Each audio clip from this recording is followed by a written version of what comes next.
ನನ್ನ ಹೆಸರು ಸಾಕ್ಷಿ ನಿಜಲಿಂಗಯ್ಯ ಹಿರೇಮಠ್. ನನ್ನ ಹೆಸರು ಸಮೀಕ್ಷಾ ಸಂತೋಷ್ ಗೋಟೆ. ನಾವು ಅಕ್ಕಮಹಾದೇವಿ ಕನ್ಯಾ ಶಾಲೆಯಲ್ಲಿ ಓದುತ್ತಿದ್ದೇವೆ. ನಮ್ಮ ಪ್ರಾಜೆಕ್ಟ್ನ ಹೆಸರು ಟ್ರಾಫಿಕ್ ಅಲರ್ಟ್ ಸಿಸ್ಟಮ್.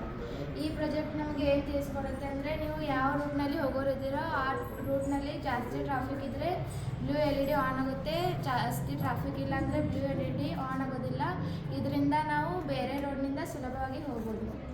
ಈ ಪ್ರಾಜೆಕ್ಟಲ್ಲಿ ಬಳಸುವ ಕಂಪೋನೆಂಟ್ಸ್ ಅಂದರೆ 1 channel relay, IR sensor, PUC board ಮತ್ತು LEDಗಳನ್ನು ಬಳಸಿದ್ದೀವಿ. ಟ್ರಾಫಿಕ್ ಸ್ವಲ್ಪ ಇದ್ದರೆ ಬ್ಲೂ LED ಆನ್ ಆಗೋದಿಲ್ಲ. ಈಗ ಟ್ರಾಫಿಕ್ ಜಾಸ್ತಿ ಇದ್ದರೆ ಬ್ಲೂ LED ಆನ್ ಆಗುತ್ತೆ. ಟ್ರಾಫಿಕ್ ಕಮ್ಮಿ ಇದ್ದರೆ ಬ್ಲೂ LED ಆನ್ ಆಗಿರೋಂಗಿಲ್ಲ. ಟ್ರಾಫಿಕ್ ಜಾಸ್ತಿ ಇದ್ದರೆ ಬ್ಲೂ LED ಆನ್ ಆಗಿದೆ. ಇದರಿಂದ ನಮಗೆ ಏನು ಗೊತ್ತಾಗುತ್ತೆ ಅಂದರೆ, ಈ ರೋಡಲ್ಲಿ ಜಾಸ್ತಿ ಟ್ರಾಫಿಕ್ ಇದ್ದರೆ ಇನ್ನೊಂದು ರೋಡಿಂದ ಹೋಗ್ಬೋದು. ಇದರಿಂದ ಜನರ ಸಮಯ ಉಳಿತಾಯ ಆಗುತ್ತದೆ.